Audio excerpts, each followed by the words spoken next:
Hey guys, what's going on? Alf here with another video. In this video today, I just wanted to share a few more thoughts about the Call of Duty Infinite Warfare, that whole thing. I know I already made a video about it, but in the time since then, I've thought of some more things that I'd like to talk about. And the first one is, it's become ever more apparent to me, in the time since I first made the video talking about the game, that just from a business perspective, it's starting to seem like this game isn't a game that had to be made. You know what I mean? Like, they could have just released the remastered Call of Duty 4 like they're going to, and that was it. I mean, I for one, and I'm sure plenty of other people, would have been happy just playing that. I mean, I know I would, and I'm going to get into why that is, because there's a lot more going on there than just the term remastered or re-release. I think a lot of people think of it as a re-release instead of a remastered, because this, there's a lot there that we're going to talk about in just a minute. But it just seems like they could have saved all the ridiculous amount of money that had to be spent, and the time and everything that had to be expended to make this Infinite Warfare game, to develop this game. They could have just sold Call of Duty 4 Remastered. They could have just made that Call of Duty 2016. It's just the remastered. You make it, you just sell that, and you move on. Like, that's all they had to do. They would have saved all this money, and I think people would have been more happy just with that. But because of the whole Infinite Warfare thing that it doesn't seem like very many people want, it seems like kind of a waste in a way. The other thing I wanted to talk about, kind of branching off of that, is think about just how many active Call of Duty plots there are right now. Like, think about how many Call of Duty games have been developed and then abandoned. Like, they make it doesn't do well, and they just don't make another one. Like, think about this. So you've got, of course, the Modern Warfare storyline, which that's pretty complete, but it's the remastered game. We're going to be revisiting that. Then, of course, there's the Treyarch storyline, so the Black Ops games. The World at War kind of seems like a one-off thing, but I do think, obviously the Reznov character kind of sticks through the games. So there's that whole Treyarch storyline. Then there's the Call of Duty Ghosts, a game that was made, people didn't like it, and they just forgot about it, right? So there's, it's bad when you don't even remember what the plot was, so I'm pretty sure it was, there's that one guy, Rourke, who it's, that whole apocalyptic setting, and you gotta find him, and there's that. Then the next year, 2014, there's Advanced Warfare, which I'm pretty sure that's the one with Kevin Spacey in it, so he's up to no good, and you gotta shoot stuff, and it's the future again. And then the next year, 2015, there's Black Ops 3, which is the continuation. Not really a continuation, but just the next one. It doesn't really continue the previous Black Ops games, but Black Ops 3 is just another Black Ops game, which kind of starts its own plot, which is just ridiculous and absurd in so many ways. I don't really think I ever talked about just how ridiculous the plot and the setting of Black Ops 3 is. I mean, because most people get the game, they pay $60, they just play the multiplayer. But the single player is messed up. It is really out of nowhere. I don't really know why they made it. It's another one of those things. It's like, why did they even make this? Who wanted it? That's like 4 or 5 active storylines right there that have just been made, and they never really bothered to pick up it's just kind of, they made it, and that's it. I mean, Call of Duty Ghosts, you can look it up right now. The ending of that game, it's very wide open. It's very open to a sequel. It's designed for a sequel, and we're not getting it. So, the 3-year development cycle, this is Infinity Ward's year. In the history of Call of Duty, you'd always see it's Ghosts 2, right? That would usually be the game you'd get. But they completely wrote that off. They're not making that. That's over. So they keep making these games and not making sequels to them, or they keep making them, I guess it's really Advanced Warfare in Ghosts in particular, but you could make the argument for Black Ops as well, that they're making these games, they're not well received, they don't make sequels, and they just keep making these new plots that don't get followed up. So just from a business perspective, that's kind of a red flag there, at least for me. The other thing I wanted to talk about is The amount of dislikes on this Infinite Warfare trailer is insane. It's almost like Activision is like the 2008 financial crisis. Like they're Wall Street bankers and they took your house. Like that's how many dislikes this video has. I mean, it's a game, relax. But, and I guess a lot of people are fired up about it. And I think that the gamers who've been with Call of Duty kind of have a right to feel this way. But still, I mean, it's become a point of like national attention, the amount of dislikes on this video. I'm looking at it right now. There are 1,619,951 dislikes on this video. And it kind of branches into the next thing I wanted to talk about. And it's, the EA Battlefield 1 trailer and the Call of Duty Infinite Warfare trailer were kind of released about the same, I think it was like the same week they came out.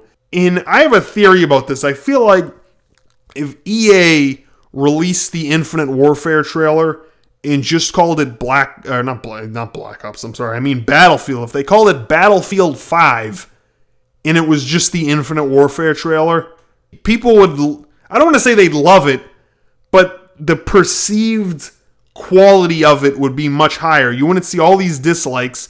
I mean, it seems like because, it doesn't seem like it just is, because it's a Call of Duty game, people don't like it. But if EA released it and called it Battlefield 5, people would think the greatest thing ever. Well, not the greatest thing ever, but it would be received much more favorably than if Activision released it, just because it's a Call of Duty game and there's this affinity for disliking what they make, especially if it's a futuristic game.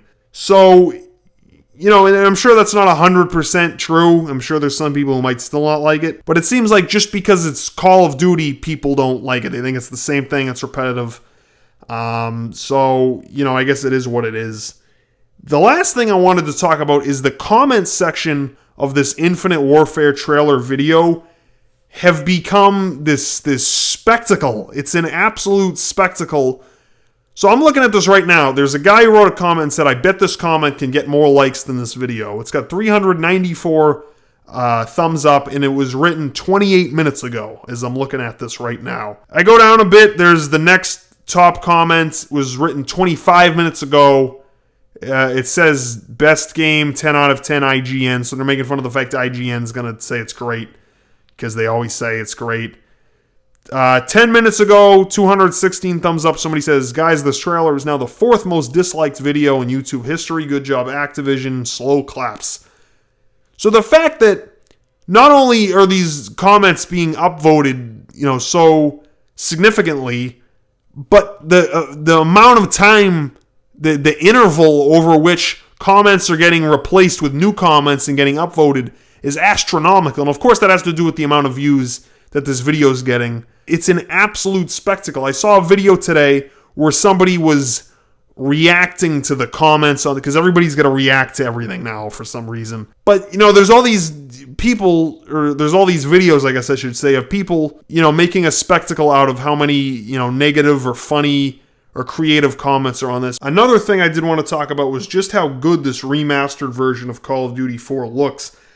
So when I made the last video, I hadn't seen it then, but I did see it today. Basically, it was a screenshot of Call of Duty 4, and then next to it was the same shot in the remastered version. And it's amazing. I mean, I can really only speak for myself, but I was under the impression that, okay, well, it's really just a re-release. They're just going to get the game and re-release it on Xbox One, so, you can play it again.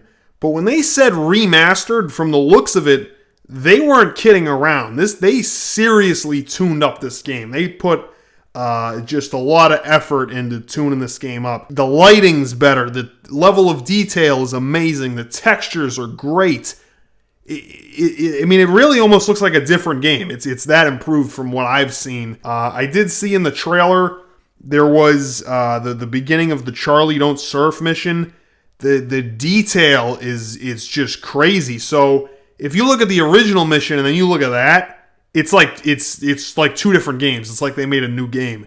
I was just blown away by what I saw in terms of this remaster game. They really, I'm gonna give them. You got to give them credit for this. You have to give them credit, especially when you rank on Activision and everybody. as much as, people like to do. But you have to give them credit. This is, now I haven't played it yet, but this looks like a home run. They really did a justice to, when they said remastered, they were not joking. This is remastered, retuned. It looks great. I gotta give them credit for that. I cannot wait to play it. When it comes out, I'll be doing the commentaries on that. We'll play the single player. Cannot wait for that. It looks stellar. It looks amazing.